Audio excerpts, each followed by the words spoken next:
Queridos amigos, buenas tardes. Aquí José Illescas los saluda desde Orantia, Toronto, en español.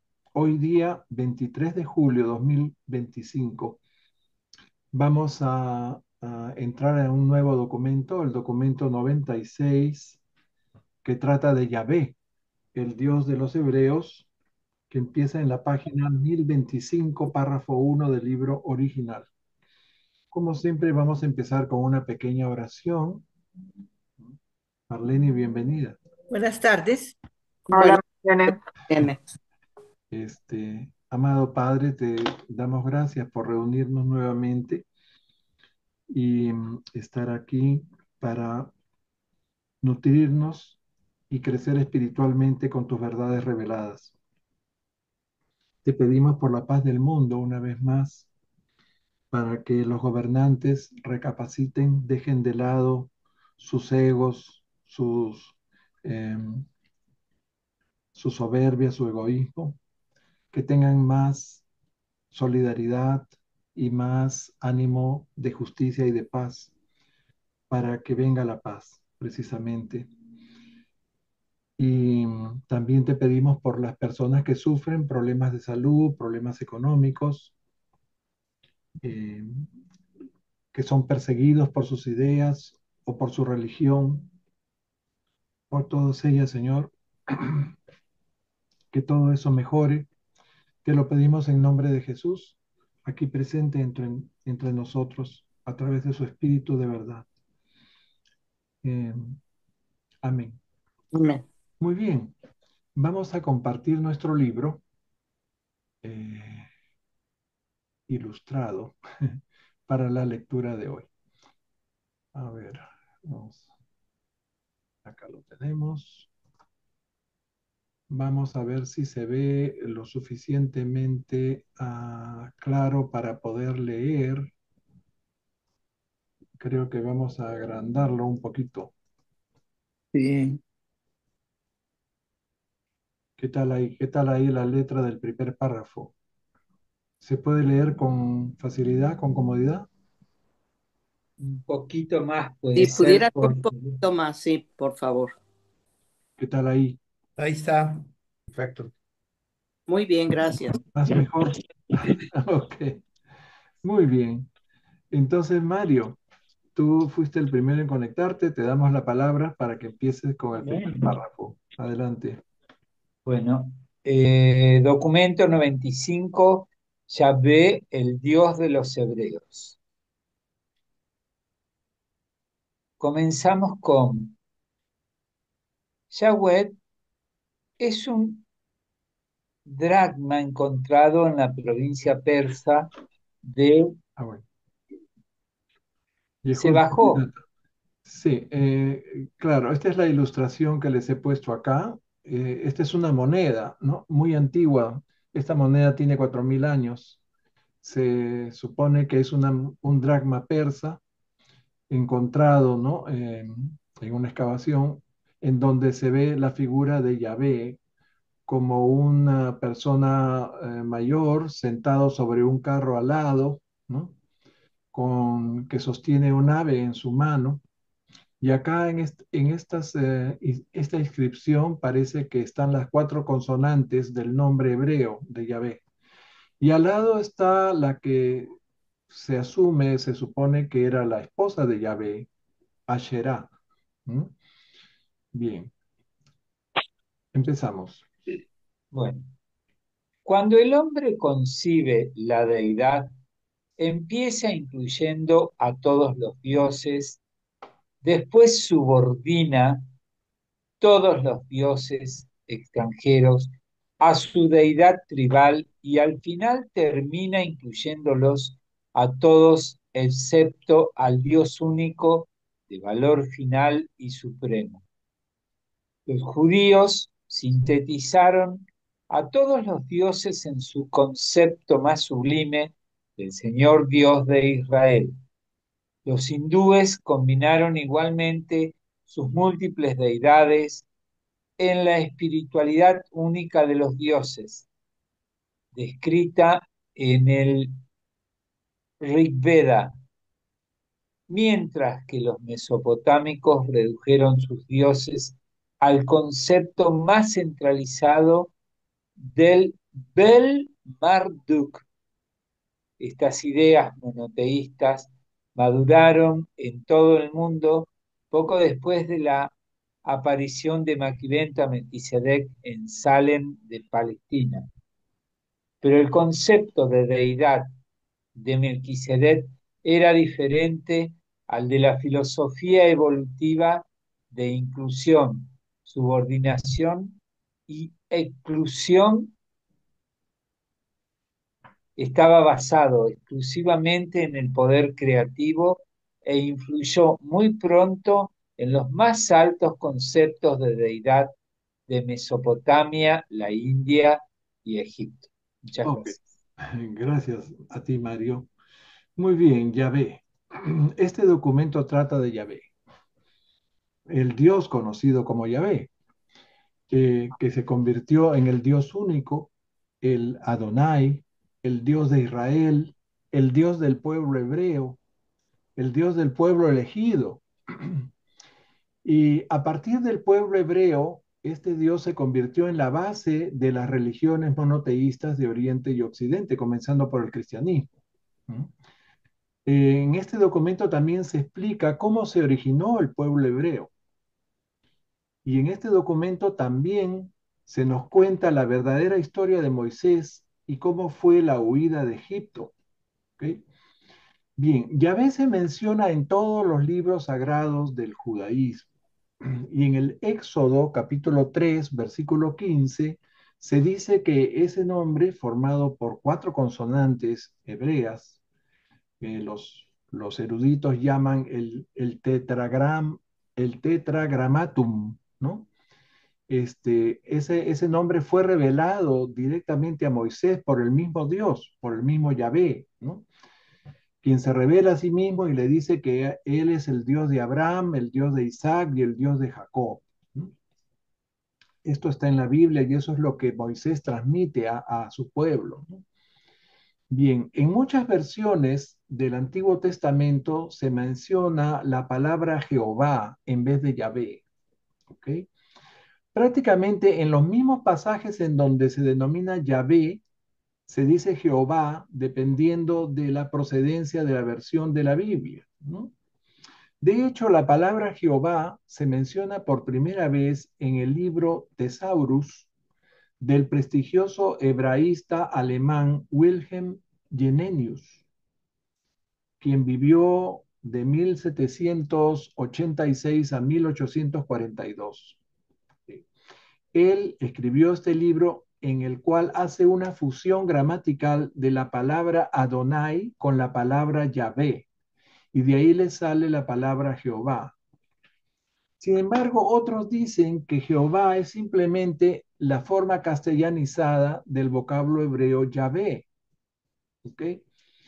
Bien, más adelante veremos que el revelador de este documento, otro Melquisedec, probablemente diferente al que nos eh, relató el documento anterior, este, confirma que la palabra Jehová es moderna. Ujú. Pues aparece más de 1500 años después de la venida de Cristo, ¿no? Bien, habiéndose aclarado un poco esta denominación del Dios hebreo, analicemos ahora el primer párrafo de esta introducción. Bien, después de Maquiventa, Melquisedec maduraron las ideas monoteístas en todo el mundo. ¿Ok? En la religión evolutiva, la concepción de la deidad pasa por tres etapas: inclusión, subordinación y exclusión. ¿En qué consiste esto?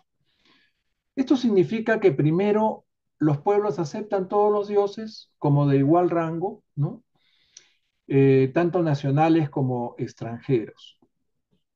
Posteriormente se subordinan los dioses al dios tribal, al dios propio de la tribu o de la población esta, ¿no? Y finalmente, la última etapa de la fe religiosa es que se excluyen todos los dioses para quedarse con uno solo, el Dios único y supremo. Disculpa, Marlene, recién veo que habías levantado la manito. Adelante. No, sigue y yo después hago la pregunta cuando ya has terminado. Ah, ok. Bien. Habíamos hecho un pequeño preámbulo dándoles una idea de este Yahvé, ¿no? Este, les decía que hay estas tres etapas: inclusión, subordinación y exclusión. Pero a continuación nos dice algo muy importante este revelador, que el concepto de deidad revelado por Melquisedec estaba basado exclusivamente en el poder creativo de Dios. O sea, Dios como creador, como nuestro creador y el creador de todas las cosas. ¿Mm? Y este concepto influyó en los más altos conceptos de deidad de Mesopotamia, India y Egipto. Bien, ahora sí, Marlene, dinos lo que querías ¿Cuál es, preguntar o cuál comentar. es la realidad del pueblo elegido? ¿Eso sí fue cierto que Dios tenía un pueblo elegido o eso es otro mito Bien, en buena la historia? pregunta, Marlene, gracias.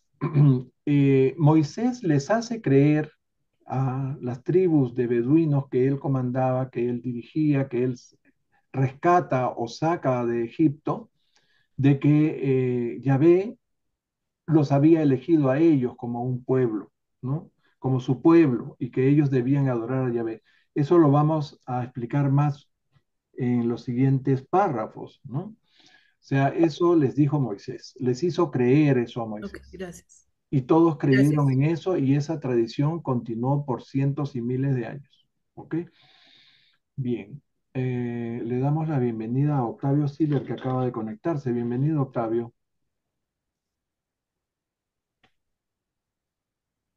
Buenas tardes, hermanitos, gracias.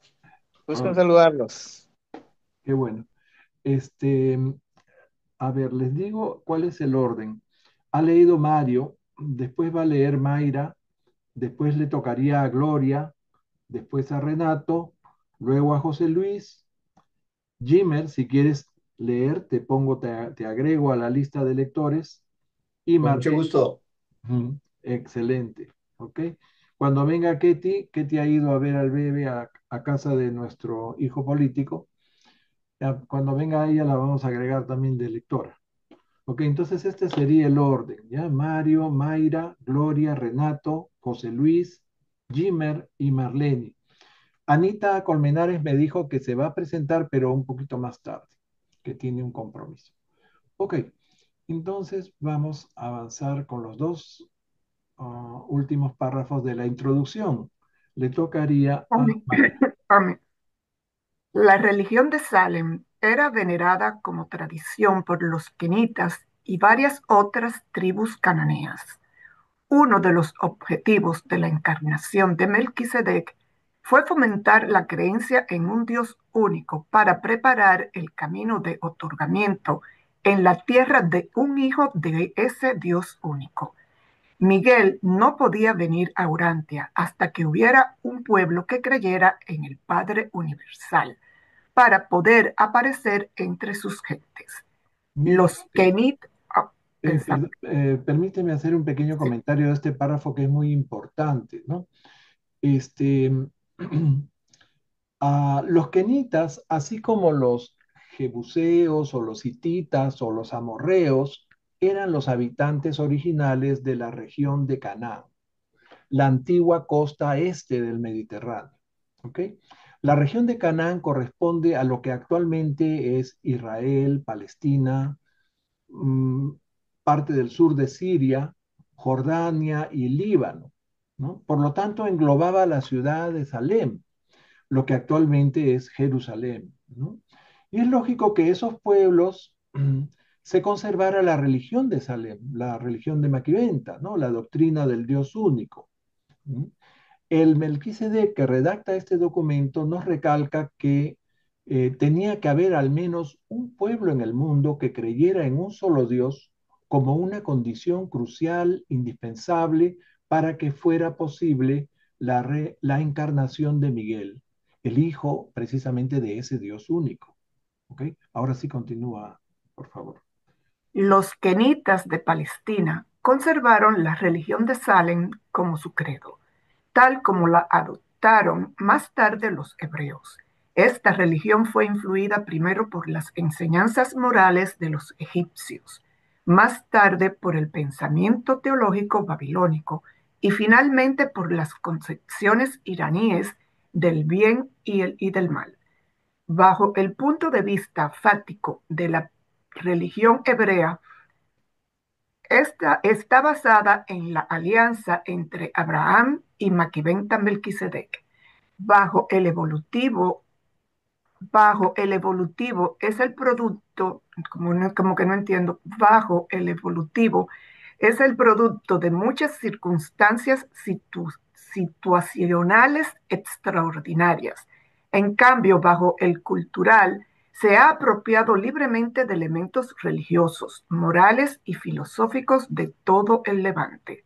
A través de la religión hebrea se transmitió gran parte de la moralidad y el pensamiento religioso de Egipto, Mesopotamia e Irán a los pueblos occidentales.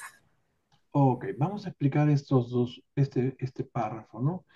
Bien, así como los kenitas tomaron las enseñanzas de Salem, ya hemos dicho que los kenitas eran parte de los habitantes de Canaán, ¿no? Em, Ellos tomaron las enseñanzas de Salem como un credo. Asimismo la tomaron los hebreos, pero con la influencia de las enseñanzas morales de Egipto y la teología babilónica. ¿No? Finalmente, estos conceptos se agregaron los conceptos del bien y el mal del zoroastrismo iraní. ¿Ok? Toda esta evolución religiosa del pueblo hebreo la estudiamos en el documento anterior. Recuerdan que hablamos de Zoroastro también. Bien, y aquí se enfatiza que es a través de la religión hebrea que esa moral y el pensamiento religioso de Egipto, así como de Mesopotamia e Irán, se transmitió al occidente. ¿Ok? La religión hebrea partió del pacto de Melquisedec con Abraham, ¿no? Esto fue un hecho, pero se nutrió culturalmente con todo el Levante. A eso se refiere, esta redacción es un poco difícil de leer, dice bajo el evolutivo y bajo el hecho fáctico, ¿no? Del pacto. Bien, pasamos a la primera sección del documento, no le tocaría a Gloria. Sí. Bueno, 1. Los conceptos de la deidad entre los semitas. Los primeros semitas consideraban que en el interior de todas las cosas moraba un espíritu. Había espíritus del mundo animal y del mundo vegetal, espíritus anuales, el Señor de la progenie, espíritus del fuego, del agua y del aire, un auténtico panteón de espíritus a los que temer y adorar. Las enseñanzas de Melquisedec sobre un creador universal nunca abolieron por completo la creencia en estos espíritus de menor rango o dioses de la naturaleza. Ok, entonces, a ver, acá vamos a abrirle a Anita que se está presentando. Entonces nos dicen que los primeros semitas eran panteístas. ¿Recuerdan que eran los panteístas? Es decir, creían que todas las cosas estaban habitadas por espíritus, ¿no? Los animales, las plantas, los elementos de la naturaleza, ¿no? A los cuales adoraban. Bien. Vamos, sigue el siguiente, por favor. Sí, la progresión de los hebreos del politeísmo al monoteísmo, pasando por el enoteísmo, no fue un desarrollo conceptual continuo e ininterrumpido. Hubo muchos retrocesos en la evolución de sus conceptos. Ay, perdón. En todas las épocas, los diferentes grupos contemporáneos de creyentes. Ay, me perdí, perdón. A ver, creo que he bajado rápido. Perdón, acá estamos. Las cosas, ya está. Estabas en la progresión de los La hebreos del progresión politeísmo. de los hebreos del, sí, Sí, perdón, sí. La progresión de los hebreos del politeísmo al monoteísmo, pasando por el enoteísmo, no fue un desarrollo conceptual continuo e ininterrumpido. Hubo muchos retrocesos en la evolución de sus conceptos de la deidad Y en todas las épocas, los diferentes grupos contemporáneos de creyentes semitas tuvieron siempre ideas muy distintas sobre Dios. A lo largo del tiempo, sus conceptos de Dios recibieron diversos nombres que definiremos a continuación para evitar confusiones. Estos fueron los títulos de la deidad en la evolución de la teología judía. Ok, hacemos una pequeña pausa, le damos la bienvenida a Anita, que acaba de conectarse. Hola a todos. Bien, entonces miren ustedes, los hebreos, que fueron la fusión de muchos de esas tribus semitas, pasaron del politeísmo al monoteísmo con avances y retrocesos, ¿no? O sea, no fue una evolución progresiva y continua. Sus conceptos de Dios fueron muy distintos entre ellos y a lo largo del tiempo. Y la deidad recibió diferentes nombres. Eso es lo que vamos a ver a continuación. Léete el primer nombre, por favor. Yahvé. Sí, Yahvé era el dios de las tribus del sur de Palestina, que asociaron este concepto de la deidad con el monte Horeb, el volcán del Sinaí. Yahvé no era más que uno de los cientos o miles de dioses de la naturaleza, objeto de atención y adoración por parte de las tribus y los pueblos semitas. Ok, este párrafo es importantísimo para centrarnos exactamente quién era Yahvé. Ok, disculpen, este teléfono está sonando. Bien, entonces Yahvé era un dios de la naturaleza que adoraban, ¿no? La gente, las tribus semitas del sur, ¿ok? ¿Y quién era este dios de la naturaleza? Una montaña que era un volcán, el monte Horeb, que fue un volcán. Ahora está apagado ese volcán, ya ha quedado nomás como un monte, pero el monte Horeb era el volcán del Sinaí, también se llama el Sinaí, ¿ok? También se le conoce con ese nombre. Sí, sigue la siguiente denominación, Lori. Sí, claro que sí.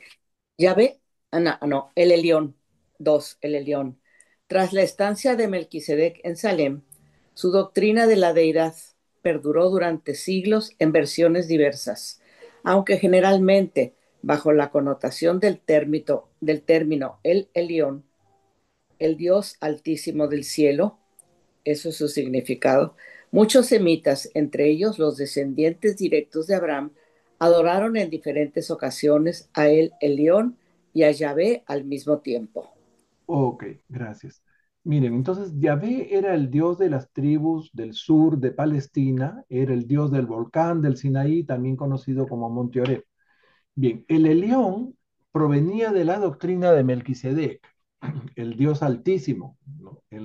Del cielo. Es importante anotar que los descendientes de Abraham adoraron al Elión y a Yahvé al mismo tiempo, en diferentes ocasiones, nos dice, ¿no? Bien, ahora sí le damos la palabra a Renato. El Shaddai Ay, es difícil explicar el significado del Shaddai. Esta idea de Dios era un combinado de las enseñanzas del libro de la sabiduría de Amenemope. Amenemope, modificadas por la doctrina de Akenatón sobre Atón y con la influencia añadida de las enseñanzas de Melquisedec personificadas en el concepto del Elión. Pero al permear la mente hebrea, el concepto del Shaddai quedó enteramente teñido por las creencias de los hombres del desierto sobre Yahvé. Lee el siguiente, estos tres renglones. Una de las ideas dominantes de la religión de esta época era el concepto egipcio de la providencia divina, que enseñaba que la prosperidad material era una recompensa por servir al Shaddai. Ok. Entonces el Shaddai era un combinado de las enseñanzas del libro de la sabiduría de Amenemope, modificadas por Akenatón, más las enseñanzas de Melquisedec sobre el Elión. Pero en la mente hebrea, ¿no? Todo este concepto se tiñó de Yahvé, podríamos decir.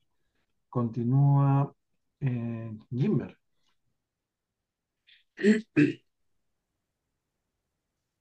4. Él. Entre tanta confusión de términos y vaguedad de conceptos, muchos creyentes devotos se esforzaban sinceramente por adorar al conjunto de estas ideas de la divinidad que evolucionaban, y se estableció la costumbre de referirse a esta deidad compuesta como Él. Este término incluía además a otros dioses de la naturaleza adorados por los beduinos.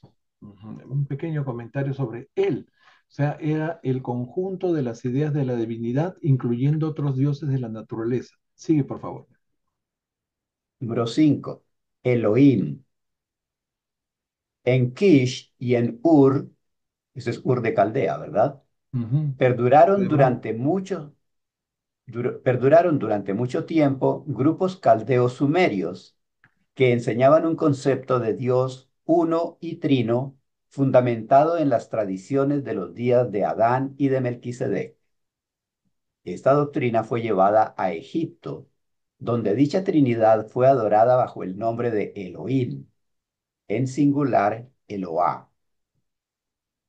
Los círculos filosóficos de Egipto y más tarde los maestros alejandrinos de origen hebreo enseñaron esta unidad de dioses plurales, y muchos de los asesores de Moisés en tiempos del Éxodo creyeron en esta Trinidad. Pero el concepto trinitario de Elohim no se incorporó realmente a la teología de los hebreos hasta que se encontraron bajo la influencia política de los babilonios. Muy bien, gracias. Miren, entonces Elohim es la Trinidad, es un nombre plural. El singular sería Eloá, ¿no? Entonces ese es un concepto de Dios único y Dios trino, ¿no? Que viene de los sumerios y de los caldeos. ¿Por qué de ellos? Porque ellos tenían las tradiciones de Adán y Eva, así como las de Melquisedec. Pero cuando esa Trinidad, ese concepto de Trinidad fue posteriormente llevada a Egipto, fue adorada como Elohim, o sea, como eh, el nombre en plural, ¿no? Eh, y los hebreos la incorporaron a su teología por los babilonios, nos dicen. Ahora sí. Seguimos, Marlene, por favor. 6. Nombres diversos. A los semitas no les gustaba pronunciar el nombre de su deidad, por eso solían recurrir a numerosos apelativos: el Espíritu de Dios, el Señor, el Ángel del Señor, el Todopoderoso, el Santo, el Altísimo, Adonai, el Anciano de los Días, el Señor Dios de Israel, el Creador del cielo y la tierra, Quiros, Ja, el Señor de los ejércitos y el Padre del cielo. Sigue. Jehová es un término que se ha empleado recientemente para designar el concepto terminado de Yahvé, el producto final de la larga evolución de la experiencia hebrea, pero el nombre de Jehová no se llegó a utilizar hasta 1500 años después de la época de Jesús. Ok. Miren ustedes, eso es lo que habíamos dicho al principio, ¿no? Es un término reciente para Yahvé, que empezó a utilizarse 1500 años después de Jesús, ¿no? Bien,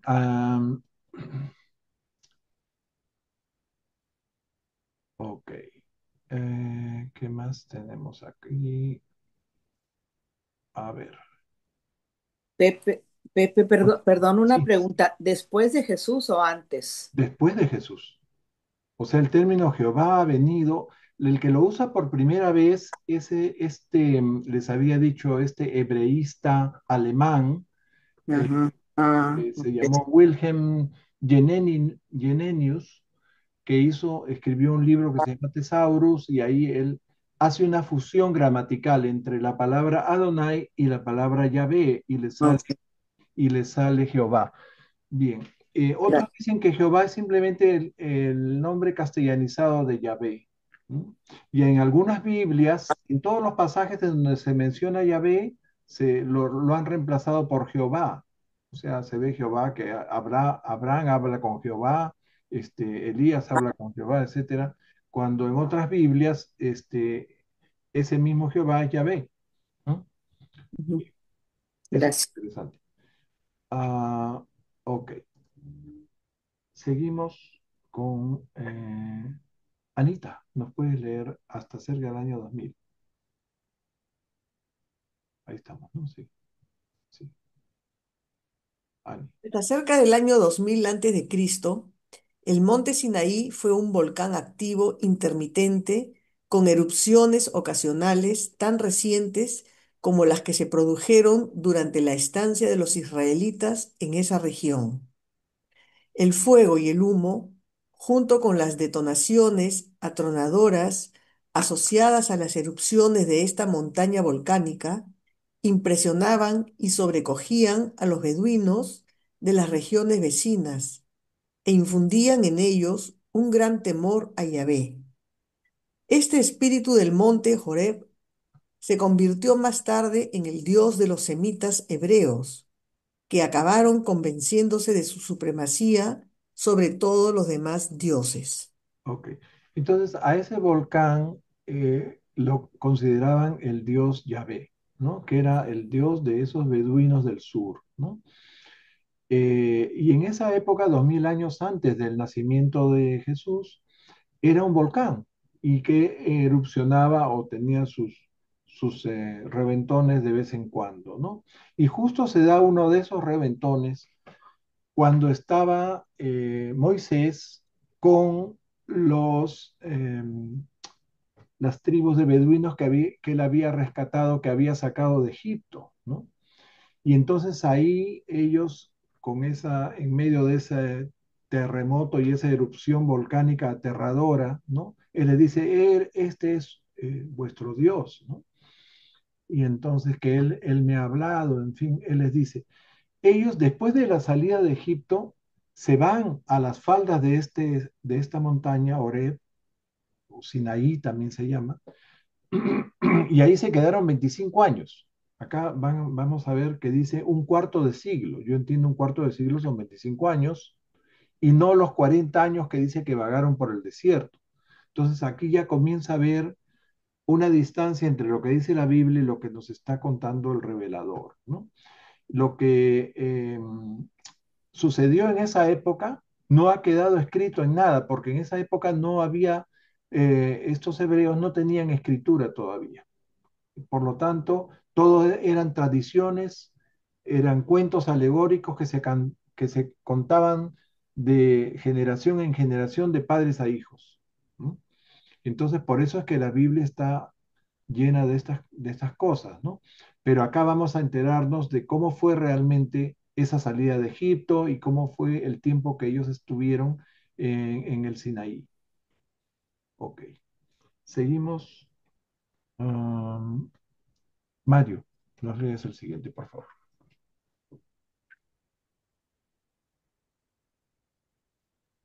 Ahí encendí el mic. Los cananeos habían venerado durante mucho tiempo a Yahvé, y aunque muchos kenitas creían más o menos en el Elión, el superdios de la religión de Salem, la mayoría de los cananeos se mantenían vagamente fieles a las viejas deidades tribales. No estaban muy dispuestos a abandonar a sus deidades nacionales en favor de un dios internacional, por no decir interplanetario. La idea de una deidad universal no cabía en la mentalidad de estas tribus. Por eso siguieron adorando a sus deidades tribales, entre ellas Yahvé, y los becerros de oro y plata que simbolizaban el concepto de los pastores beduinos sobre el espíritu del volcán del Sinaí. Ah, Gracias. gracias a ti. Entonces, si bien los cananeos conocieron al Elión de los kenitas, se mantuvieron fieles a Yahvé. No aceptaban a un superdios, como dice acá, ¿no? O sea, un dios internacional. No les caía en la mente una deidad universal, ¿no? Bien, y esto se debe a que los pueblos y las naciones se fundamentaban en su Dios nacional. O sea, cuando un pueblo vencía a sus vecinos, a sus enemigos, ¿no? se atribuía la victoria a la influencia de ese Dios nacional, ¿no? Al cual se convertía en un Dios más poderoso que el del pueblo que habían vencido. ¿Me entiendes? O sea, cada pueblo tenía como fundamento un Dios y ese Dios era más o menos poderoso según eh, ellos podían vencer en las batallas, ¿no? Bien, acá tienen una bonita ilustración de los israelitas adorando al becerro de oro, un cuadro de Lorenzo Caro. Bien, entonces Moisés veía que ellos estaban pegados a la adoración del becerro de oro o de plata, que era la representación de Yahvé, o sea, el dios de la montaña, el dios del Sinaí, el dios del volcán. Ok, seguimos. Los sirios, además de adorar a sus dioses, creían en el Yahvé de los hebreos, pues sus profetas dijeron al rey sirio: sus dioses son dioses de los montes, por eso fueron más fuertes que nosotros. Pero luchemos contra ellos en la llanura y seremos sin duda más fuertes que ellos. A Sí, medida que progresa la cultura del hombre, los dioses menores quedan subordinados a una deidad suprema. El gran Júpiter solo perdura como una exclamación. Los monoteístas conservan a sus dioses menores como espíritus, demonios, parcas, nereidas, hadas, duendes, enanos, las almas en pena, el mal y el mal de ojo. Los hebreos pasaron por el enoteísmo y creyeron durante mucho tiempo en la existencia de otros dioses distintos de Yahvé, hasta que fueron convenciendo, hasta que se fueron convenciendo de que esas deidades ajenas eran inferiores a Yahvé. Admitían la realidad de Quemos, el dios de los amoritas, pero con menor rango que Yahvé. ok. Entonces, estos hebreos también tuvieron una fase enoteísta. Recuerdan, hablamos de eso la semana pasada, ¿no? Donde se aceptan otros dioses como Quemos y el dios de los amoritas, pero los consideran inferiores a Yahvé. Yahvé es el dios más importante. Sí, Octavio, adelante.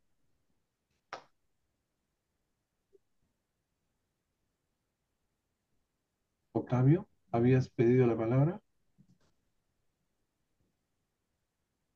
Tu micro está cerrado, Octavio.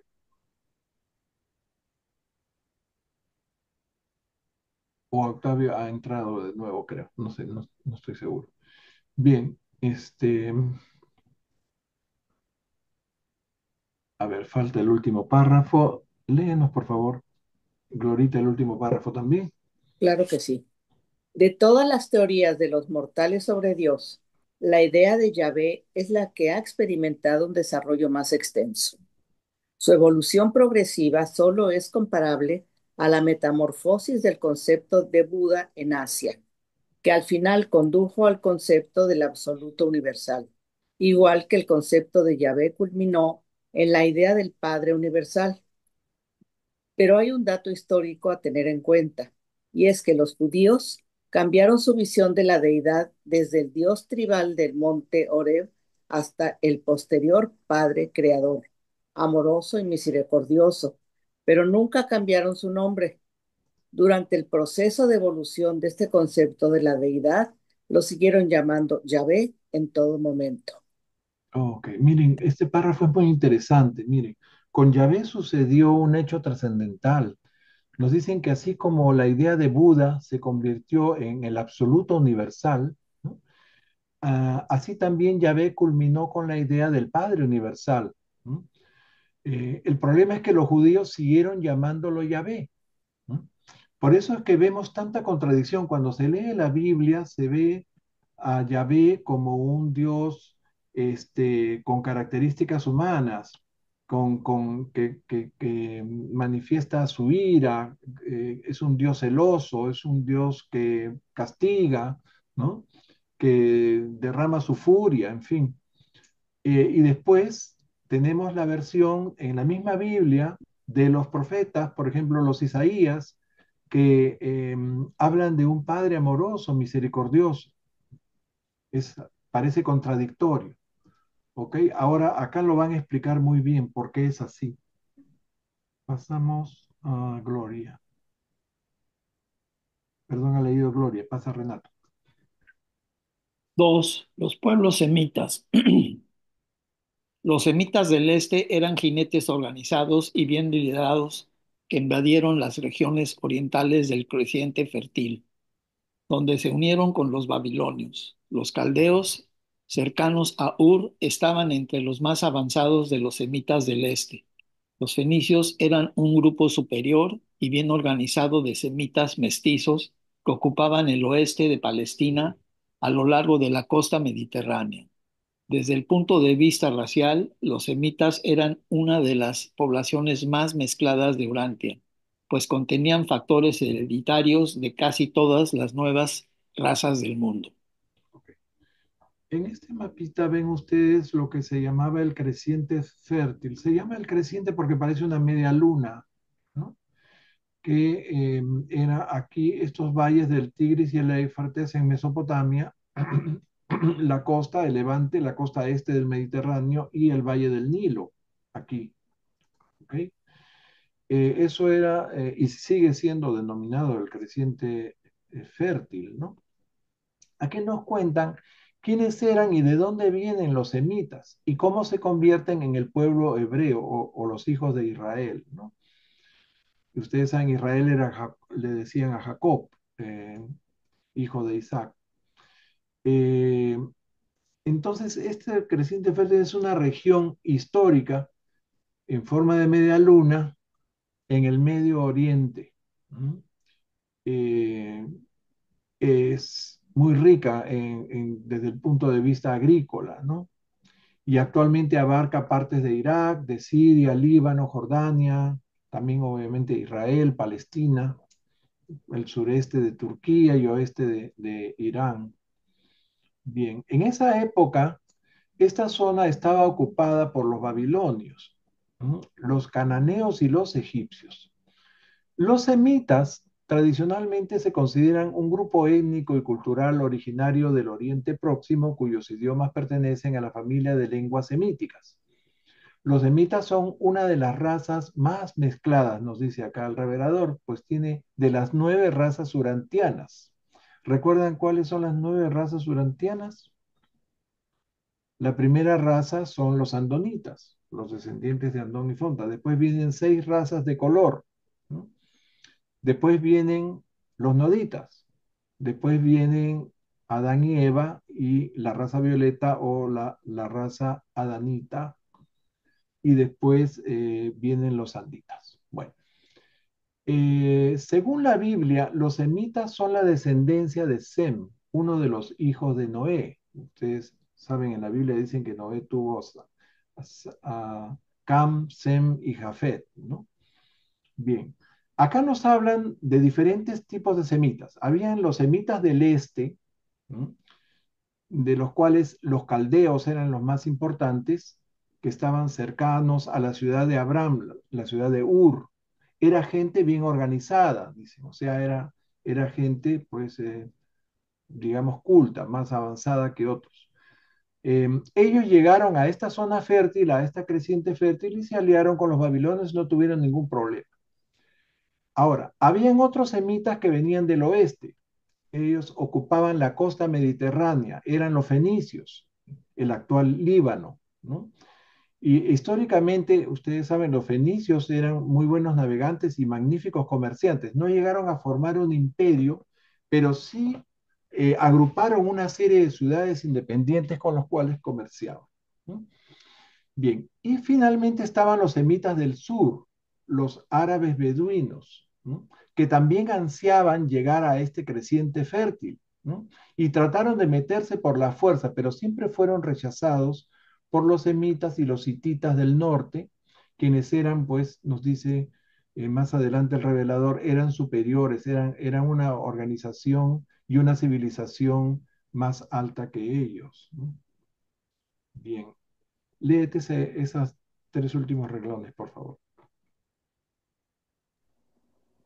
Los semitas árabes intentaron repetidas veces abrirse camino por la fuerza hacia la tierra prometida del norte, la tierra que manaba leche y miel, pero eran rechazados sistemáticamente por los semitas y los hititas del norte, mejor organizados y mucho más civilizados.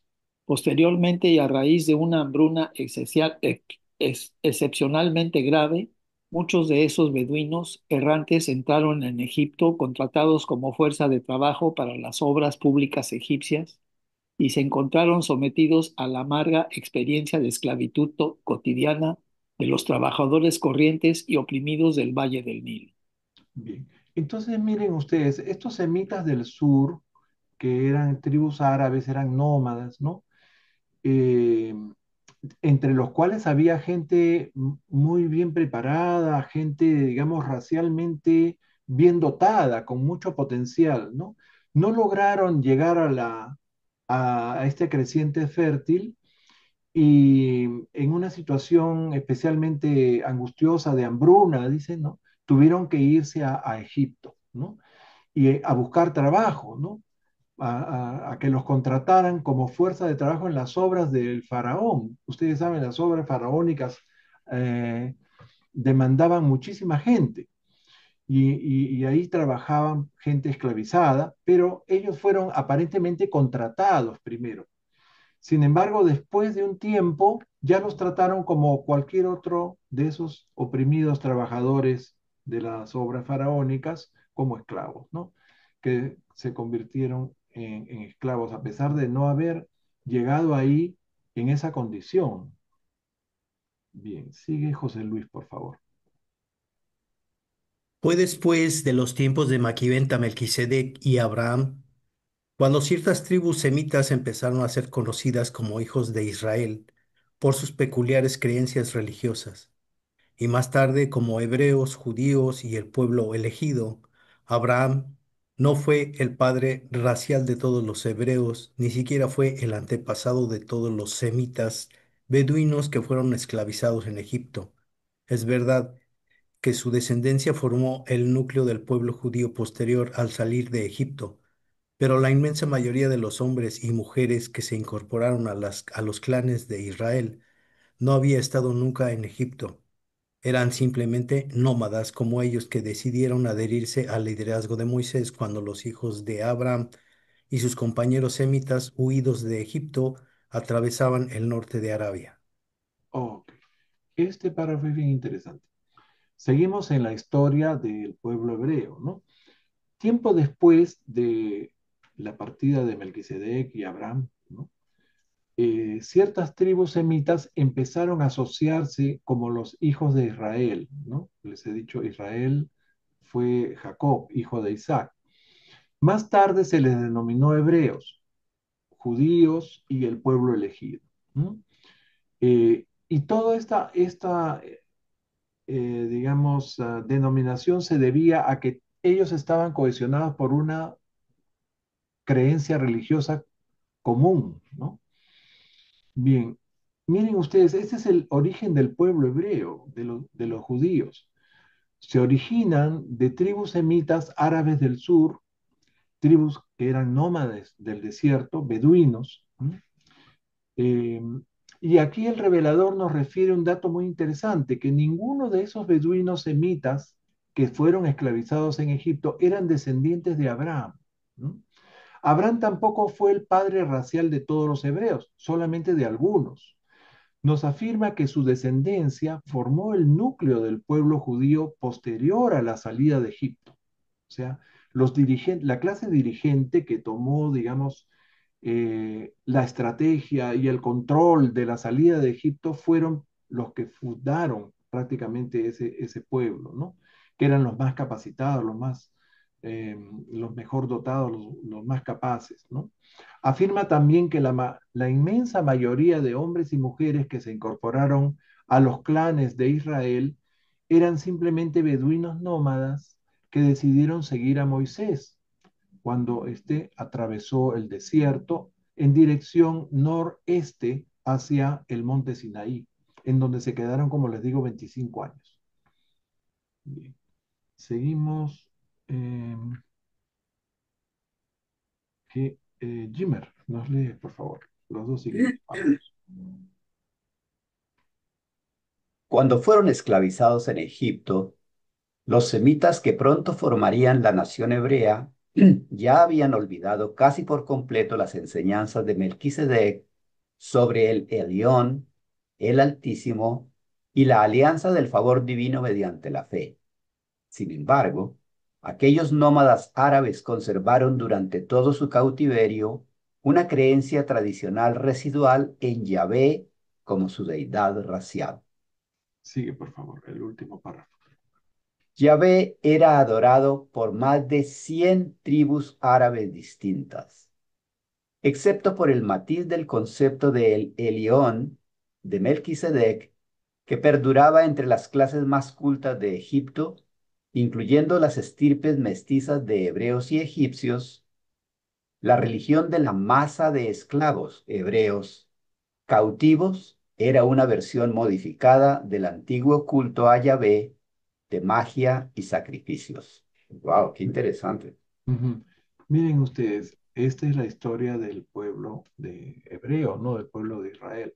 O sea, esos clanes de Israel, eh, semitas, ¿no?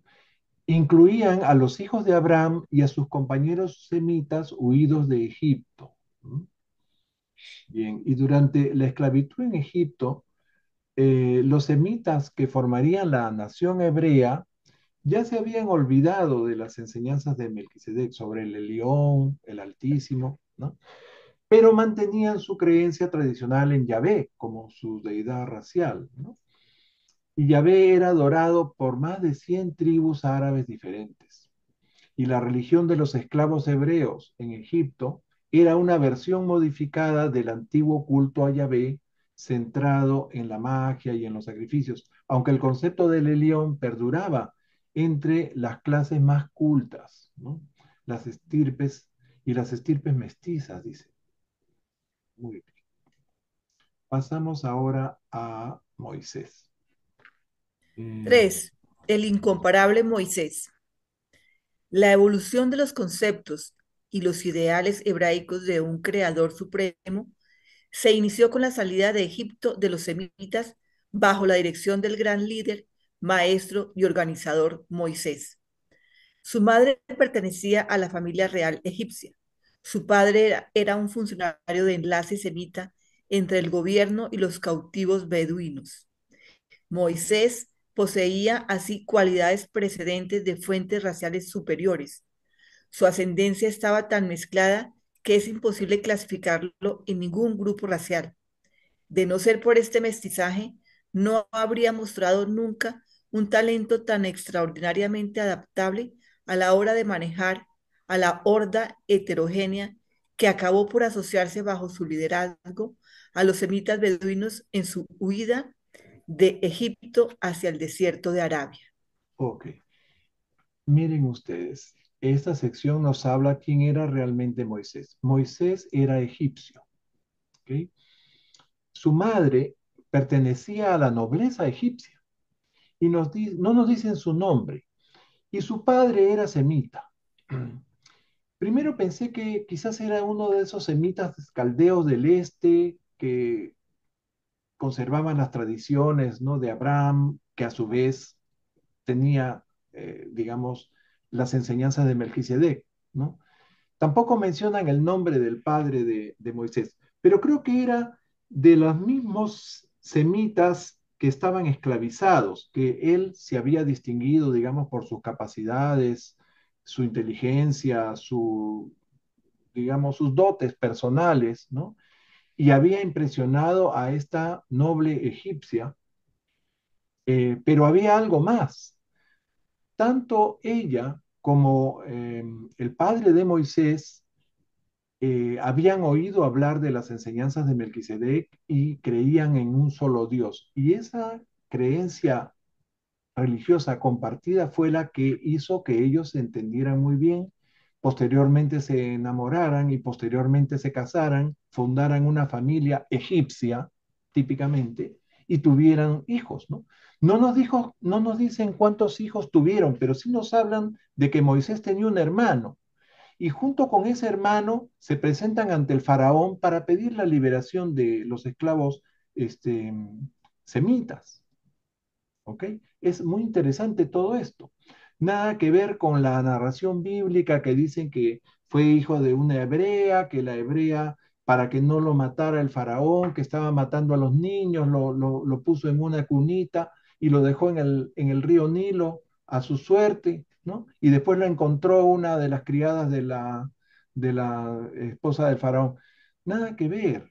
Es otra la historia realmente. Dime, Jimmer.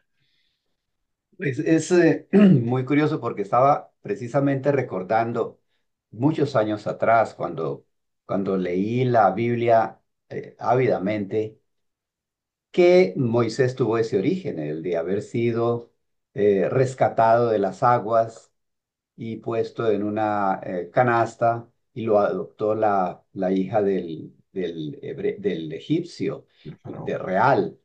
Es increíble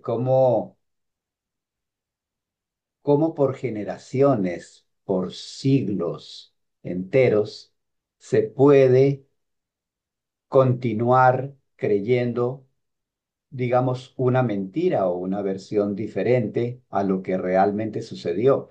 No sé cuántas veces he leído este, esta sección del libro de Urantia y hasta ahora caigo en cuenta de una realidad tan grande. Son miles de años de distorsión de la realidad, como ocurrió con las enseñanzas de Jesús por 2000 años de distorsión de su mensaje, que hasta ahora, a partir del siglo pasado, comenzamos a rescatar gracias a la quinta revelación. Estoy asombrado porque puedo hacer mm, relaciones directas, ¿verdad? Como nudos de todo el pasado y digo yo, wow, qué increíble, cómo puede suceder. Y es cierto, vivimos muchas veces de una mentira que pasa generación tras generación. Ujú. Muy cierto, Jimmer. Y hasta ahora creo que no nos dicen la verdad. Si vemos los noticieros y vemos Oh, cómo se nos sí, cuentan las cosas, se nos cuenta una parte de la verdad, se nos oculta otra parte, ¿no? Las medias verdades son mentiras, ¿no? ujú, Y también hay manipulación, también hay desinformación, ¿no? Mucho. Ahora hay que tener mucho cuidado cuando uno, bueno, lee una noticia o le presentan algo como si fuera, pues, algo cierto y no es así. Octavio, me interesa mucho tu comentario al respecto. Adelante. Hermanito, ¿me escucha? Sí, sí, sí, alto y claro. Ah, ok. Yo quisiera agregar un poquito a lo que dijo el hermanito Jimmer, porque es verdad, pero hay que reconocer que las historias de la Biblia son muy bonitas, ¿eh? La verdad que aunque son, pues por decirlo, falsas, son muy Fantásticos. bonitas. Por ejemplo, si nos ponemos a analizar el caso de José en particular, es una historia que tiene un mensaje muy profundo, espiritual en el fondo y la verdad es muy hermosa la historia de José como lo maneja la Biblia.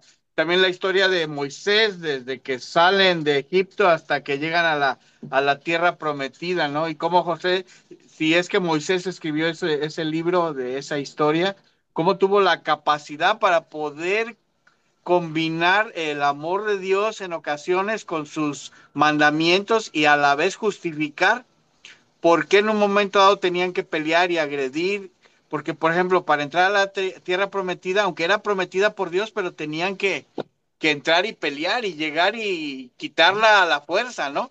Y cómo Dios de alguna manera justificaba esas guerras y esas matanzas y todo lo que había, ¿no? Entonces, sí es interesante, a mí eso me deja pensando, ¿no? Cómo tuvieron esa capacidad de hilar todo y escribir esas historias tan hermosas que hay en el Génesis. Y aparte, no debemos recordar que, por ejemplo, para nosotros, cuando leíamos la Biblia, pues al leer a Dios, pues era el Dios que ahora conocemos como primera fuente y centro, ¿no? Que era el Dios máximo de la creación de todas las realidades. Por eso es que a veces nos golpea tanto poder, como dejarlo a un lado, ¿no? Y decir, ah, bueno, la Biblia, pues no es tan fidedigna, ¿no? Como debería de ser, porque ese era el Dios que nosotros, bueno, al menos con el que yo crecí y el que yo conocí, yo creo que la mayoría de las personas, al leer la Biblia, cuando tú estás leyendo la Biblia, estás pensando en el Dios de la creación de todo el universo, ¿no? Del universo maestro y todo.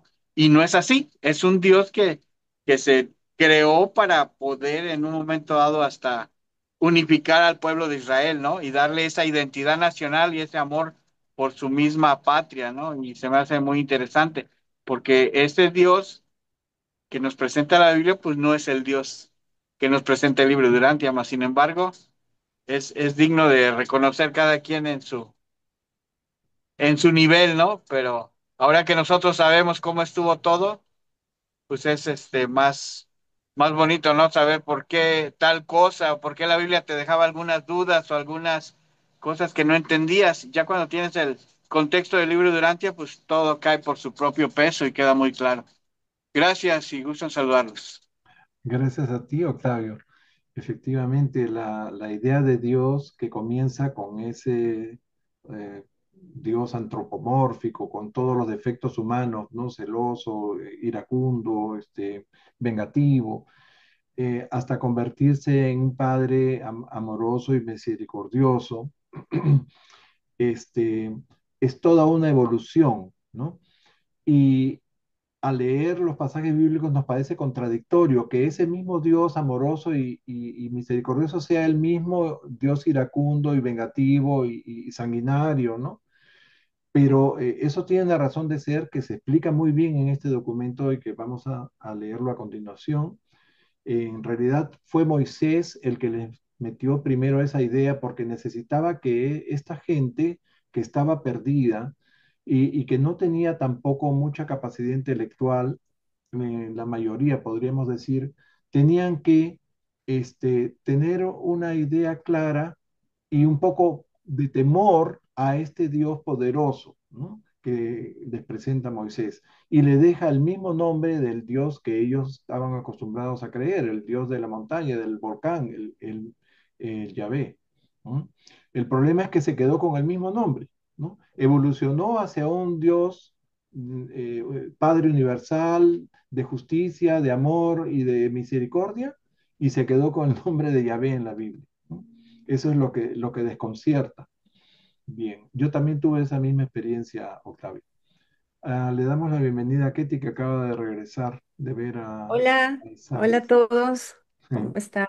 Bienvenida, mi amor. Bueno, Hola, entonces Ketty, buenas tardes. vamos a agregar a Ketty de lectora. Ahora el orden va a ser Mario, Mayra, Gloria, Renato, José Luis, Jimmer, Marlene, Anita y Ketty. ¿Ok? Muy bien. Seguimos. Le tocaría A mí. leído Jimmer, ¿no? Marlene. A mí me toca, Marlene, a Ah, Marlene. ha leído Marlene y le toca a Anita. Sí. A pesar de los atractivos de la cultura del reino del Nilo, Moisés eligió unir su suerte a la del pueblo de su padre. En el momento en que este gran organizador diseñaba los planes que terminarían liberando al pueblo de su padre, los cautivos beduinos apenas tenían una religión digna de este nombre, sin un concepto verdadero de Dios y sin ninguna esperanza en el mundo. Este es otro cuadro famoso de Nicolas Poussin, cómo él se imagina que este niño, hijo de una hebrea, es abandonado en el río Nilo, ¿no? A mucho pesar de su madre, ¿no? Pero que quería salvarlo del sanguinario faraón. Este, aquí nos dicen una cosa muy interesante. Moisés, que era un egipcio educado, que en la cultura egipcia, y que sabía que era una civilización superior a la del pueblo de su padre, que en ese momento estaba oprimido, estaba esclavizado, estaba frustrado, estaba sin esperanzas, ¿no?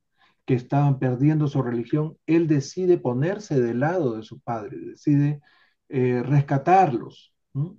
O sea, él, como dice el revelador, unió su suerte a la de los cautivos. ¿Ok? Ese es un gesto muy noble, sabiendo que a él le convenía seguir siendo egipcio, ¿no? Se identifica y se sacrifica por el pueblo de su padre, ¿no? De esos cautivos beduinos que apenas tenían una religión. Jimmer, adelante. Solamente para preguntar, si no recuerdo si en el transcurso de estas lecturas, discúlpeme, se va a revelar la edad de Moisés. Se me hace muy interesante porque esto me está haciendo recordar rápidamente muchos años de lectura bíblica de mi pasado, donde se dice que Moisés tuvo 120 años, 40 años vivió en Egipto preparándose, otros, no, vivió en Egipto como un hombre normal, los otros 40 preparándose y los otros 40, o sea, desde los 80 años hasta los 120, caminando por el desierto, guiando al pueblo hebreo.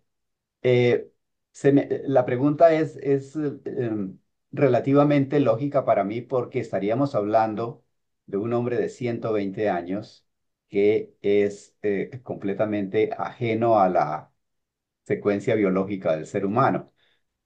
Pero será ese otro ajuste que tuvieron que hacer o que hicieron voluntariamente, porque si mal no recuerdo, está claro ese concepto de que fueron 120 y los últimos 40 fueron en el desierto. De ahí que el número 40 es uno de los números sagrados que tienen ellos. Ujú, ujú. Bien, así está en la Biblia, pero acá no nos dice, el revelador no nos dice cuántos años vivió Moisés. Sí nos Ujú. dice que Moisés, antes de morir, le deja el mando a Josué, ¿no? Sí, Y continúa la cosa. Y también no habla de 40 años vagando por el desierto, sino que ellos salen de Egipto, llegan al Sinaí y ahí se quedan durante 25 años. sí, sí, Esos eso lo 25 acabamos de leer. años, él prepara a ese pueblo para que sea monoteísta, para que olvide a todos los demás dioses tribales que tenían, porque eran diferentes tribus, era una colección de tribus, eran políglotas, o sea, no todos hablaban el mismo idioma. Y él los uniformiza, los instruye y los convierte a la fe de Yahvé, el dios de la montaña sagrada del Sinaí, el dios del volcán, el dios terrible que erupcionaba y era capaz de hacer temblar la tierra, ¿no? Bien, eso vamos a verlo a continuación. A ver, le toca a, a Mario, ¿no? Ketty. Ah, Ketty, perdón, Anita. Sí, gracias. Adelante, Ketty. Ok, a ver. Ningún líder ha emprendido jamás la tarea de reformar y enaltecer a un colectivo más desamparado, abatido, deprimido e ignorante de seres humanos. Pero esos esclavos contenían un potencial de desarrollo latente en sus estirpes hereditarias. Moisés había previsto en sus preparativos la formación de un número suficiente de mandos instruidos para disponer de un cuerpo eficaz de organizadores el día de la revuelta por la libertad. Estos hombres superiores habían sido empleados como capataces nativos de su pueblo y habían recibido alguna educación gracias a la influencia de Moisés entre los dirigentes egipcios. Ya. Ok, entonces estos esclavos semitas que estaban abatidos, ignorantes, desamparados, deprimidos, tenían un gran potencial por sus estirpes hereditarias, nos dicen. O sea, de hecho, entre ellos había gente hábil, había gente instruida, como el papá de Moisés, ¿no? Y también Moisés se encargó de educar a algunos que les vio más potencial, más cualidades, ¿no? Gracias a sus influencias, ¿no? Él, como era hijo de una mujer noble de del, ahí de la corte egipcia, pudo educar a esos semitas que después fueron sus lugartenientes, fueron sus capataces con los cuales se organizó la gran fuga. ¿Ok? Eso fue muy bien pensado por él, muy bien, un gran organizador, o sea, es un tipo extraordinario, Moisés, que tenía dicen que su estirpe racial era difícil de precisar porque tenía de todo, ¿no? Y gracias a esa herencia es que él pudo comprender ambas civilizaciones y este, hacer todo un plan en su vida para crear una nueva nación, la nación hebrea. Seguimos, Mario, por favor, lees el siguiente párrafo.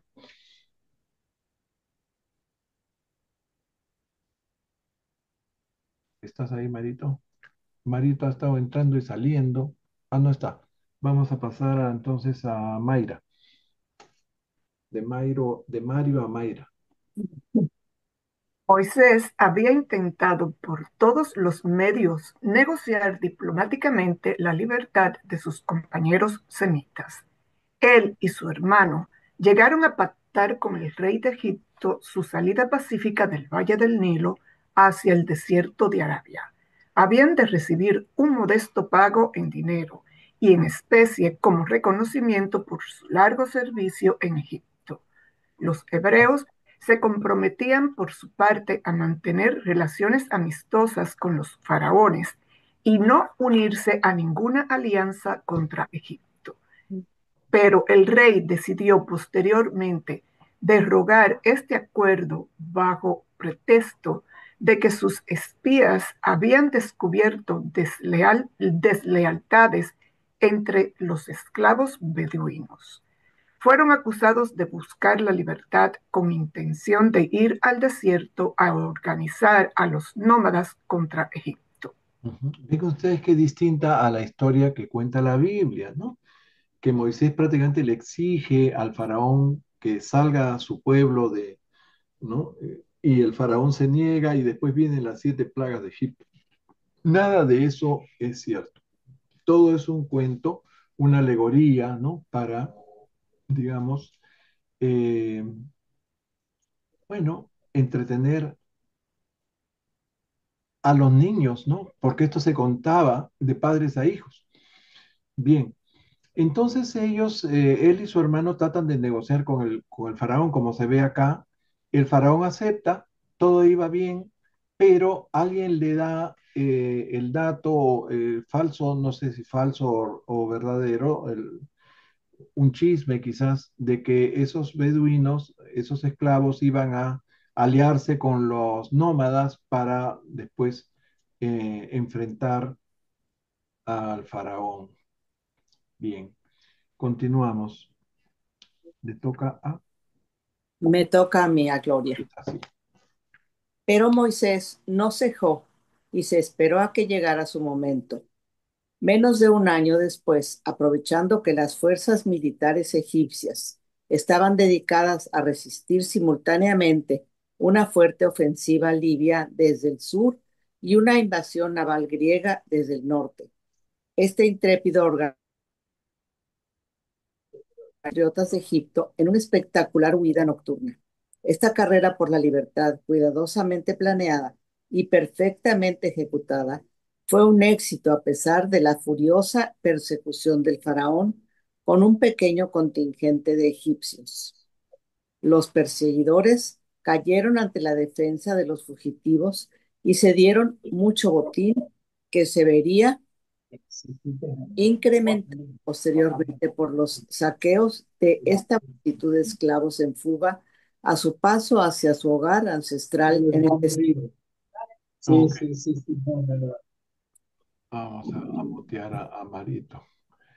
Disculpen. Entonces, miren ustedes, en vista de que el faraón se niega, a Moisés no le queda otra más que esperar el momento oportuno para fugar.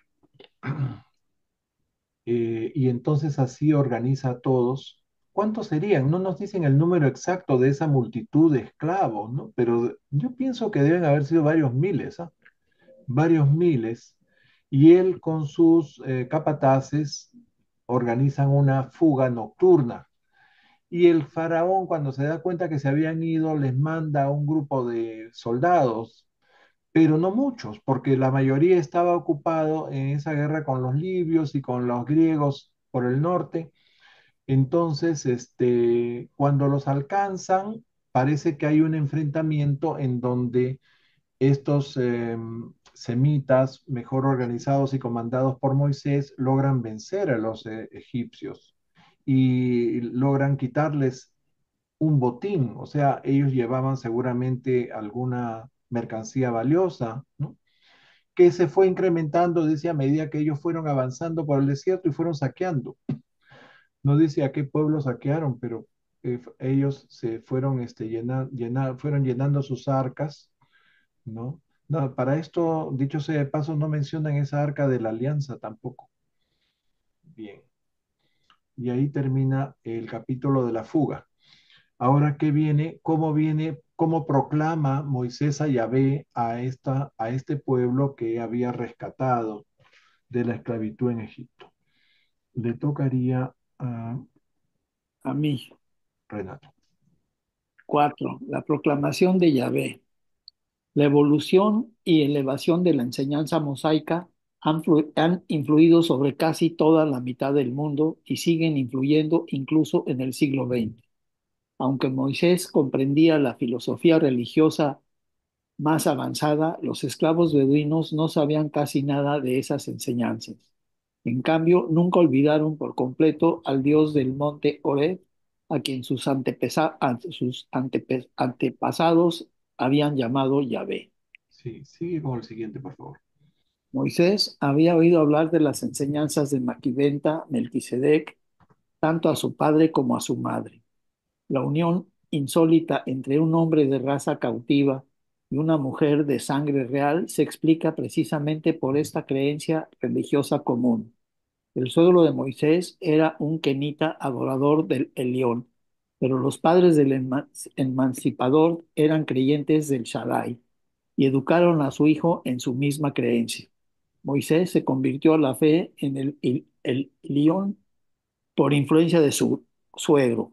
Y cuando los hebreos huidos de Egipto estaban acampados alrededor del monte Sinaí, ya había formulado un concepto nuevo y ampliado de la deidad, derivado de todas sus creencias anteriores. Entonces decidió con buen criterio proclamar este concepto a su pueblo como una extensión de la creencia de Yahvé, su dios tribal de antaño. Ven ustedes, miren. Entonces, en este texto se detalla cómo Moisés transformó la fe de los semitas tras su salida de Egipto, ¿no? Y esta enseñanza se, bueno, influyó en todo el mundo, ¿no? Eh, y a pesar de su conocimiento de filosofía religiosa egipcia y las enseñanzas de Melquisedec, Moisés se dio cuenta de que los esclavos beduinos no comprenderían plenamente ese concepto del Elión, del Dios único, ¿no? Y por ello decidió proclamar su concepto ampliado de la deidad bajo Yahvé, ¿no? Que era familiar para esa gente, el Dios tribal del monte Horeb, ¿no? Que los antepasados conocían. ¿No? Bien, y aquí destacan esa unión mixta entre una mujer de sangre real y un hombre de ascendencia, ¿no? Beduina, ¿no? De semita, ¿no? Justamente porque tenían la misma creencia religiosa, ¿no? Después hablan del suegro de Moisés, o sea, el papá de la esposa de Moisés, que creía era adorador del Elión, o sea, había llegado la doctrina de Melquisedec, ¿no? Mientras que los padres de Moisés creían en el Shaddai. Ya vimos que el Shaddai era una mezcla, ¿no? De lo de Amenemope, después modificada por Akenatón. ¿Mm? Bien, era un concepto de Dios un poco complejo y difícil de definir. A ver, seguimos que vino después. Eh, José Luis, creo, ¿no? Sí, Adelante, José Luis. Tocayo. Moisés había intentado enseñar a estos beduinos la idea de el Elión, pero ya antes de salir de Egipto se había convencido de que nunca llegarían a comprender plenamente esta doctrina. Por eso optó deliberadamente por la solución de adoptar a su dios tribal del desierto como el único y solo Dios de sus seguidores. Moisés no enseñó expresamente que otros pueblos y naciones no pudieran tener otros dioses, pero sí mantuvo resueltamente que Yahvé estaba por encima de todos ellos, especialmente para los hebreos, y siempre le atormentó el incómodo, y siempre le atormentó el incómodo compromiso de tener que presentar su idea nueva y superior de la deidad a esos esclavos ignorantes bajo el disfraz de la antigua denominación de Yahvé, que había sido simbolizado siempre por el becerro de oro en las tribus beduinas. Miren ustedes, o sea, muy a pesar de él, ¿no? Aunque no prohibió explícitamente otros dioses, ¿no? Para otras naciones, sí afirmó que Yahvé era supremo, era el mayor de todos los dioses, el más fuerte, el más poderoso, especialmente para ese pueblo hebreo, a quien les hace creer de que Dios los había escogido, ¿no? Y para que tuvieran el favor de ese Dios poderoso. Y le dejó el mismo nombre, ¿no? A ver, ¿qué más? Seguimos. Léete ese siguiente párrafo que es cortito también que complementa lo que acabamos de decir. El hecho de que Yahvé fuera el Dios de los hebreos fugitivos explica por qué se quedaron tanto tiempo frente a la montaña sagrada del Sinaí, y por eso, y porque recibieron allí los 10 mandamientos que Moisés promulgó en nombre de Yahvé, el Dios del Horeb. Durante esta larga estancia delante del Sinaí se fue perfeccionando el ceremonial religioso del incipiente culto hebreo. Claro.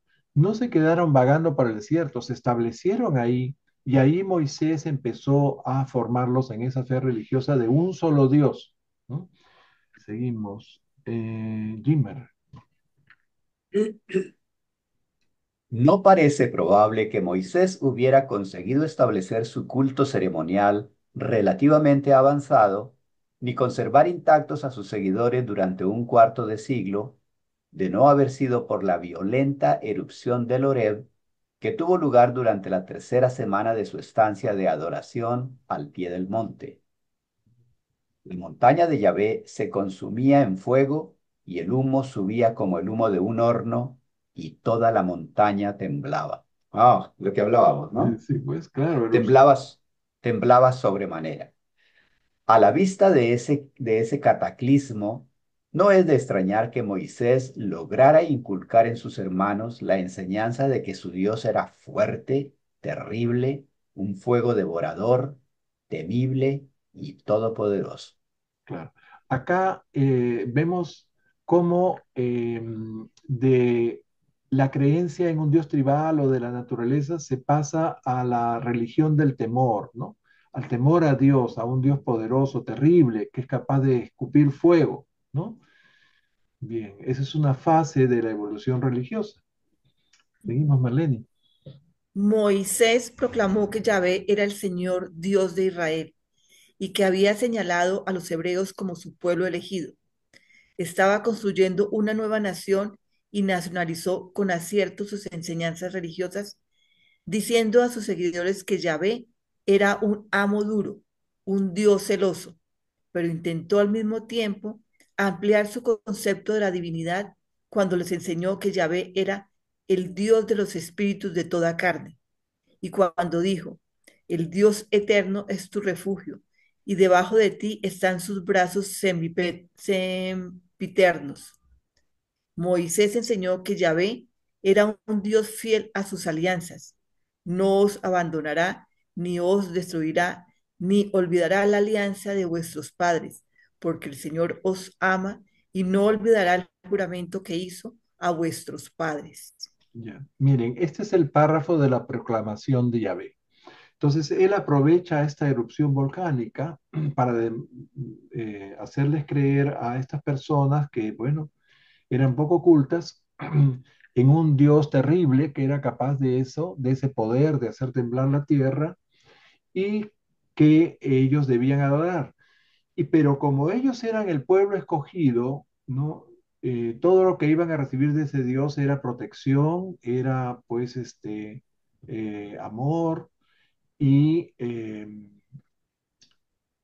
sin embargo, ellos estaban de alguna manera obligados a adorarlo porque de no hacerlo, entonces ya Dios iba a tener otra conducta ante ellos, ¿no? Pero que tuvieran la confianza de que nunca, si ellos eran fieles a ese Dios, nunca los iba a abandonar, ¿no? Ni destruir, y que esa alianza se iba a respetar por los siglos de los siglos, que nunca se iba a olvidar ese juramento, ¿no? Bien, seguimos, Ani, Anita. Moisés hizo un esfuerzo heroico por elevar a Yahvé a la dignidad de deidad suprema cuando lo presentó como el Dios de la verdad, que no tiene iniquidad y es justo y recto en todas sus formas. Pero a pesar de estas elevadas enseñanzas, el limitado entendimiento de sus seguidores hizo necesario describir a Dios a imagen del hombre, sujeto a ataques de ira, cólera y severidad, incluso vengativo y fácilmente influenciable por la conducta del hombre. Bien, esto es lo que se llama imagen antropomórfica de Dios, o sea, hacer a Dios como si fuera una persona con todas sus reacciones y sus, digamos, debilidades, cosa que jamás Dios está muy por encima de eso, ¿no? De esas debilidades humanas. Sigue, por favor, el siguiente párrafo. Yahvé, un dios tribal de la naturaleza, se convirtió bajo las enseñanzas de Moisés en el Señor Dios de Israel, que lo siguió por el desierto e incluso hasta el exilio, donde pronto fue concebido como el Dios de todos los pueblos. El cautiverio posterior de los judíos en Babilonia liberó definitivamente el concepto de Yahvé en su evolución hasta asumir el papel monoteísta de Dios de todas las naciones. Ujú. Muy bien. Y creo que el último párrafo también te lo puedes leer, que es cortito. La característica más notable y singular de la historia religiosa de los hebreos es esta evolución continua del concepto de la deidad a partir del Dios primitivo del monte Horeb. A través de las enseñanzas de sus líderes espirituales sucesivos, alcanzó el alto nivel de desarrollo descrito en las doctrinas de la deidad de los Isaías, que proclamaron el magnífico concepto del Padre Creador, amoroso y misericordioso. Sí, miren ustedes. Entonces, en estos últimos párrafos nos dicen cómo Yahvé, de ser un dios tribal de la naturaleza, se transformó bajo las enseñanzas de Moisés en un señor, en el Señor Dios de Israel, ¿no? Y con el tiempo, especialmente después del cautiverio en Babilonia, evolucionó hasta ser concebido como el Dios monoteísta de todas las naciones. Esta evolución continua del concepto de la deidad, desde el primitivo Dios de Oreb hasta el amoroso y misericordioso Padre Creador, ¿no? Proclamado por los profetas Isaías, hubieron dos Isaías, ¿no? Es la característica más notable de la historia religiosa hebrea. Muy bien, pasamos al número 5. Este documento tiene 7 secciones. A ver, ojalá que lo terminemos en el corto tiempo que nos queda. Ketty. Las enseñanzas de Moisés. Moisés era una combinación extraordinaria de jefe militar, organizador social y maestro religioso. Fue el maestro y líder individual más importante del mundo entre la época de Maquiventa y la de Jesús. Moisés intentó introducir muchas reformas en Israel de las que no queda constancia escrita. En el espacio de una vida humana sacó de la esclavitud y el vagabundeo incivilizado a la horda políglota de los llamados hebreos, al tiempo que establecía los fundamentos para el nacimiento posterior de una nación y la perpetuación de una raza. Muy bien. Entonces, eso fue, digamos, lo especial de Moisés, ¿no? Una figura excepcional, jefe militar, organización social y maestro religioso. Seguimos. El siguiente, Ketty. Se conservan tan pocos datos sobre la gran obra de Moisés porque los hebreos no tenían un lenguaje escrito en el momento del Éxodo. Las narraciones sobre los tiempos y los hechos de Moisés proceden de las tradiciones vigentes más de 1000 años después de la muerte del gran líder. Qué Miren pena. ustedes, esto tiene que ser revelado porque no hay documentos escritos, no hay tablillas con lenguaje cuneiforme, como se puede saber de la historia de Babilonia o de los sumerios. No, no había nada. En esa época este pueblo no tenía escritura. Por lo tanto, se contaron las historias y se contaron las historias de forma alegórica, no llena, adornada con hechos sobrenaturales o con hechos fantásticos, ¿no? Para que, pues, fuera agradable para los niños, porque esto se les contaban los padres a sus hijos. ¿Mm? Bien, seguimos. Mario Aníbal. Muchos de los avances aportados por Moisés que superaban la religión de los egipcios y de las tribus levantinas circundantes procedían de las tradiciones quenitas de tiempos de Melquisedec. De no haber sido por las enseñanzas de Maquiventa a Abraham y a sus contemporáneos, los hebreos habrían salido de Egipto sumidos en una oscuridad sin remedio. Moisés y su suegro Jetro reunieron los restos de las tradiciones de los días de Melquisedec. Y estas enseñanzas, unidas a los conocimientos de los egipcios, guiaron a Moisés en la creación de la religión mejorada de los israelitas y sus ritos. Moisés era un organizador, seleccionó lo mejor de la religión y los usos y costumbres de Egipto y Palestina. Incorporó estas prácticas a las tradiciones de las enseñanzas de Melquisedec y organizó así el ceremonial del culto hebreo. Ajá. Gracias. Y acá tienen un cuadro famoso de Moisés defendiendo a las hijas de Jetro, o de Jetro, como lo ponen acá castellanizado, ¿no?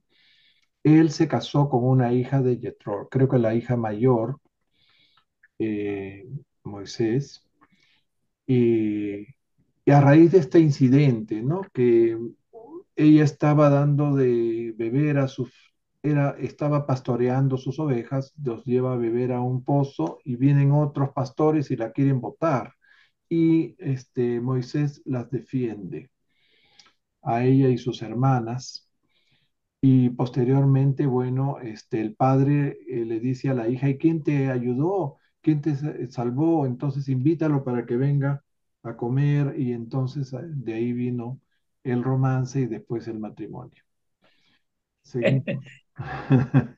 El Eso está romance. plasmado en ese cuadro famoso de Sebastián Bourdon. Está bonito, está bonita la Sigue, historia. sigue Mayra. Moisés creía en la providencia. Estaba profundamente identificado con las doctrinas egipcias sobre el control sobrenatural del Nilo y de los demás elementos de la naturaleza. Tenía una gran visión de Dios, pero era totalmente sincero cuando enseñaba a los hebreos que si obedecían a Dios, Él os amará, os bendecirá y os multiplicará. Él multiplicará el fruto de vuestro vientre y el fruto de vuestra tierra, el grano, el vino, el aceite y vuestros rebaños. Prosperaréis sobre todos los pueblos, y el Señor vuestro Dios apartará de vosotros toda enfermedad. No os impondrá ninguna de las plagas malignas de Egipto. Dijo incluso: recordad al Señor vuestro Dios, pues Él es quien os da el poder de conseguir riqueza. Prestaréis a muchas naciones, pero no tomaréis prestado. Reinaréis sobre muchas naciones, pero no reinarán sobre vosotros. Ok, ven ustedes cómo él les inculca a su pueblo que iban a tener la protección de este Dios poderoso, ¿no? Que les iba a proveer de todo, por eso se llama la providencia, ¿no? No les iba a faltar nada, iban a tener una gran descendencia, ¿no? Los iba a bendecir con grano, con vino, aceite, etcétera, etcétera, librarnos de las enfermedades, librarnos de las plagas. En esa época habían plagas de langostas, por ejemplo, ¿no? Eso es cierto, y hasta ahora creo que hay. Bueno, seguimos. Mayra Gloria. Pero era realmente patético observar los esfuerzos de este gran pensador por adaptar su concepto sublime del Elión, el Altísimo, a la capacidad de comprensión de aquellos hebreos ignorantes y analfabetos. Ante sus líderes reunidos, clamaban con voz de trueno, entre comillas, el Señor vuestro Dios es el único Dios. No hay otro fuera de él. Cierro comillas. Y ante las multitudes declaraba, se abren comillas, ¿quién es como vuestro Dios entre todos los dioses? Se cierran comillas. Moisés se enfrentó valientemente, aunque con éxito parcial, a los fetiches y a la idolatría con declaraciones como esta, entre comillas, no visteis No figura visteis, alguna, no visteis. no visteis figura alguna el día en que vuestro Dios os habló en el Horeb en medio del fuego, cierran comillas. Prohibió también la fabricación de imágenes de ningún tipo. De ahí viene esa prohibición que tenían los judíos a hacer, a hacer trabajos artísticos, no escultura, y eso retrasó mucho el arte. Pero ven ustedes cómo él eh, les dice ese Dios que les habló en medio del fuego, ese, el Dios del Oreb, ¿no? Haciéndoles ver que ese Yahvé podía ser terrible si es que ellos no cumplían con adorarle y serles fiel, ¿no? O sea, un poco seguimos con la religión del miedo. Pero eso lo tuvo que hacer Moisés porque no podía de otra forma hacerles entender la idea del león, la idea del Padre Universal, del Altísimo. No tenían pues la capacidad de poder asimilar esa imagen de Dios. Tenían que asimilarla de esta forma, un poco a la fuerza, un poco amenazados, podríamos decir. Ok, Renato.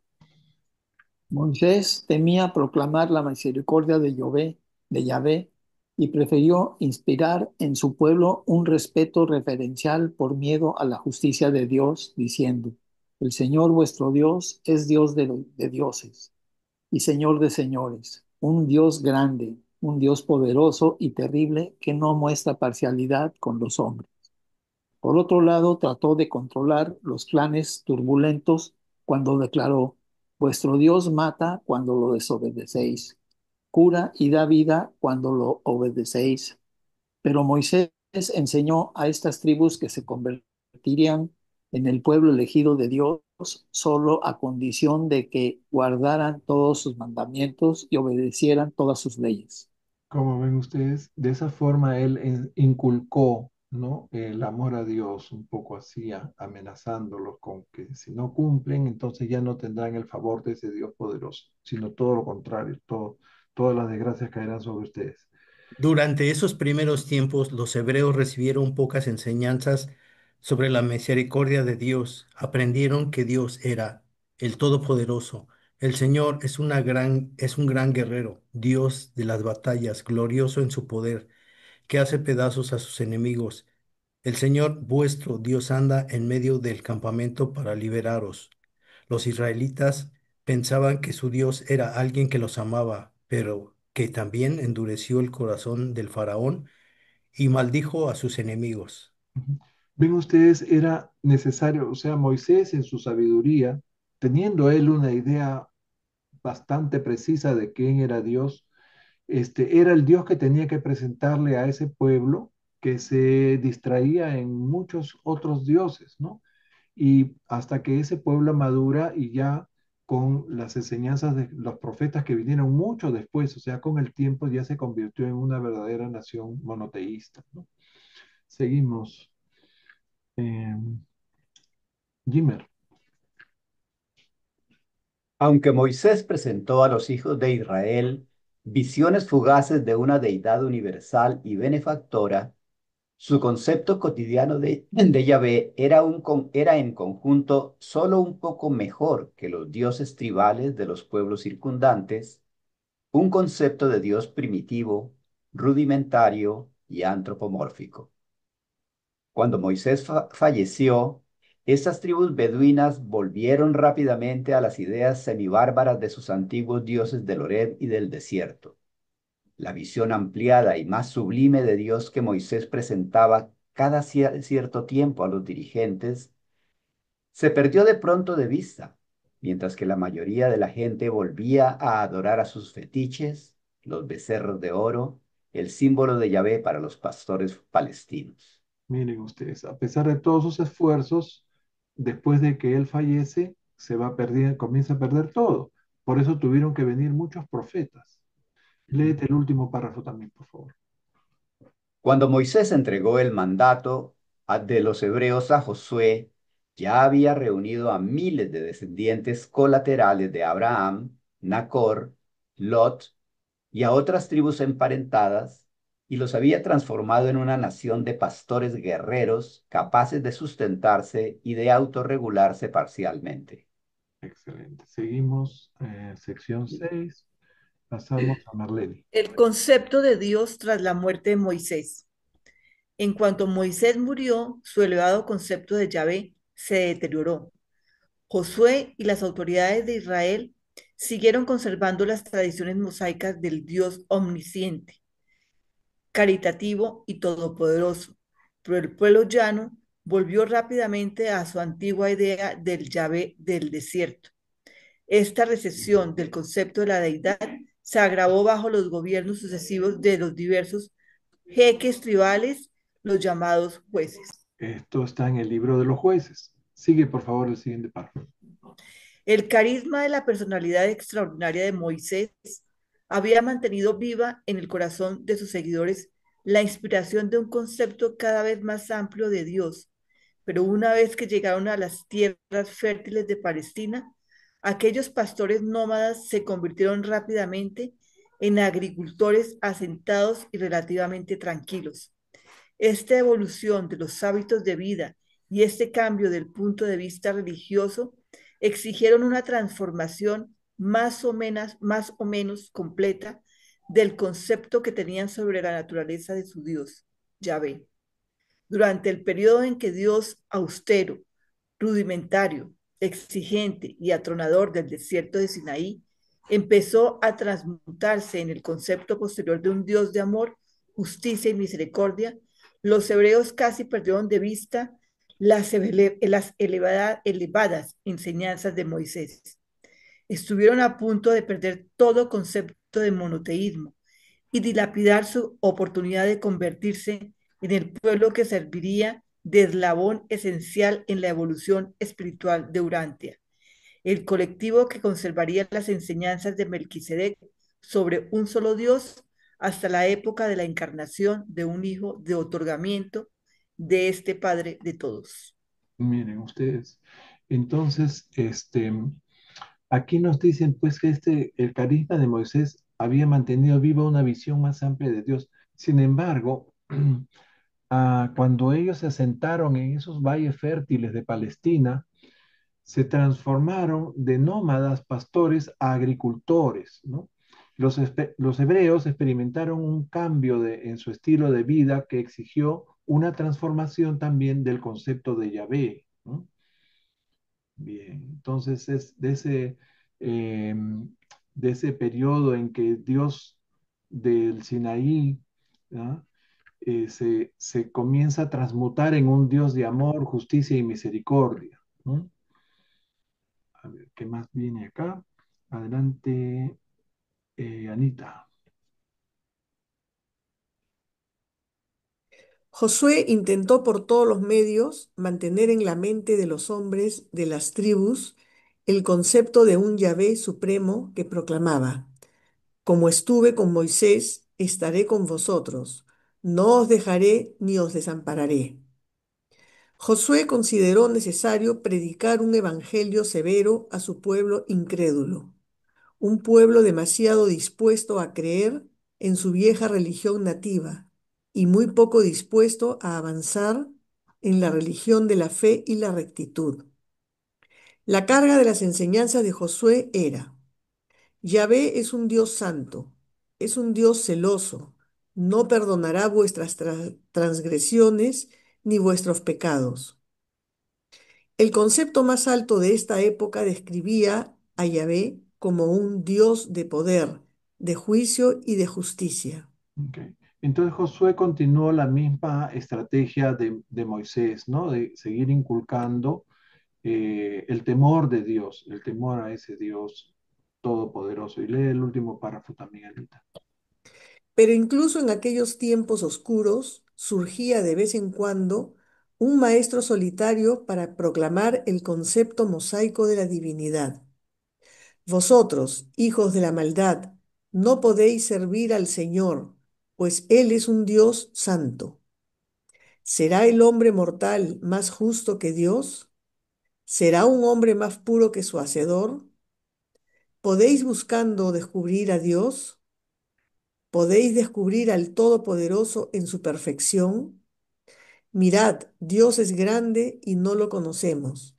Es el Todopoderoso, no lo podemos alcanzar. Sí. Estas son frases de los profetas, ¿no? Por eso dicen, en estos tiempos oscuros surgía un maestro solitario para proclamar el concepto, o sea, de Moisés sobre la divinidad. Pasamos a la última sección del documento. Ketty. A ver. 7. Los Salmos y el libro de Job. Los hebreos se establecieron de forma dispersa en Palestina, bajo el liderazgo de sus jeques y sacerdotes. Pronto retrocedieron a las creencias ignorantes del desierto y se contaminaron con las prácticas religiosas menos avanzadas de los cananeos. Se hicieron idólatras y licenciosos, y su idea de la deidad cayó muy por debajo de los conceptos egipcios y mesopotámicos de Dios, que mantenían ciertos grupos salemitas supervivientes. Estos conceptos están registrados en algunos de los salmos y en el llamado libro de Job. Ok, acá nos van a hablar del libro de Job, porque después de la muerte de Moisés, los hebreos se dispersaron. Bueno, del monte Oreb, que queda más o menos a 900 kilómetros de Palestina, ¿no? Llegaron a Palestina y comenzaron a dispersarse ahí, ¿no? Y su comprensión de la deidad retrocedió, ¿no? Nos dice, adoptaron las prácticas idólatras y licenciosas de los cananeos que vivían ahí. Ahí habían hititas, cananeos, asmorreos, en fin. Entonces viene ahora la historia del libro de Job. Seguimos, Mario. Los salmos son obra de una veintena o más de autores. Muchos fueron escritos por maestros egipcios y mesopotámicos. Durante esos tiempos de predominio de los dioses si podés subir por Sí. favor, de la naturaleza en el Levante, seguía existiendo un número considerable de personas que creían en la supremacía del El Eyón, el Altísimo. O sea, nunca se perdió esto. Siempre había gente que recordaba o que mantenía la creencia en el Altísimo. Sigue, por favor, el siguiente párrafo. Ninguna colección de escritos religiosos expresa la devoción y las ideas inspiradoras de Dios con tanta riqueza como el libro de los Salmos. Al leer detenidamente esta maravillosa colección de literatura devota, sería muy útil considerar por separado la fuente la cronología de cada himno de alabanza y adoración, teniendo en cuenta que ninguna otra colección individual sobre un periodo de tiempo tan largo. Este libro de los Salmos es la recopilación de los diversos conceptos de Dios que albergaron los creyentes de la religión de Salem en todo el Levante y abarca el período completo que va de Amenemope a Isaías. En los Salmos, Dios está representado en todas las fases de concepción, desde la idea rudimentaria de una deidad tribal hasta el ideal inmensamente ampliado de los hebreos posteriores que describe a Yahvé como gobernante amoroso y padre misericordioso. ¿Sí? Gracias. No sé si a ustedes les ha pasado cuando se leen los salmos, ¿no? Es bellísimo. Todos esos textos de alabanza a Dios y dan tanta paz, tanto am, satisfacción espiritual cuando uno lee. Esos escritos dicen que fueron hechos por más de 20 autores, incluyendo maestros egipcios y mesopotamios. Y son una colección invaluable de escritos religiosos que expresan devoción e ideas inspiradoras de Dios. ¿Mm? Bien, y cubren un amplísimo periodo de tiempo, desde Amenemope, ¿no? eh, hasta Isaías, mostrando la evolución del concepto de Dios. Seguimos los dos siguientes párrafos. Considerado así, este conjunto de salmos constituye la selección más valiosa y útil de sentimientos devotos reunida por el hombre hasta el siglo XX. El espíritu de adoración de esta colección de himnos trasciende al de todos los demás libros sagrados del mundo. Continúa. El abigarrado retrato de la deidad presentado en el libro de Job fue elaborado por más de 20 maestros religiosos mesopotámicos a lo largo de un periodo de casi 300 años. Y cuando leáis el elevado concepto de la divinidad descrito en esta recopilación de creencias mesopotámicas, reconoceréis que fue en los alrededores de Ur de Caldea, donde mejor se conservó la idea de un Dios real durante los tiempos sombríos de Palestina. Miren, qué bello, ¿no? Ur de Caldea era la tierra de Abraham. Seguimos. Eh, Glory. Sí, en Palestina se comprendía bastante bien la sabiduría y la omnipresencia de Dios, pero escasamente su amor y su misericordia. El Yahvé de entonces envía espíritus malignos para dominar el alma de sus enemigos. Hace prosperar a sus propios hijos obedientes, mientras maldice y castiga espantosamente a todos los demás. Frustra las tramas de los astutos, atrapa a los sabios en su propia astucia. Sigue, por favor. Solo en Ur se alzó una voz para proclamar a gritos la misericordia de Dios, diciendo: rezará a Dios y encontrará su favor y verá su rostro con alegría, pues Dios otorgará al hombre rectitud divina. Y así se predicó desde Ur la salvación, el favor divino por la fe. Es clemente con el que se arrepiente y dice: líbralo de bajar a la fosa, pues he hallado su rescate. Si alguien dice: he pecado y pervertido lo que era recto y no me ha aprovechado, Dios librará su alma de la fosa y verá la luz.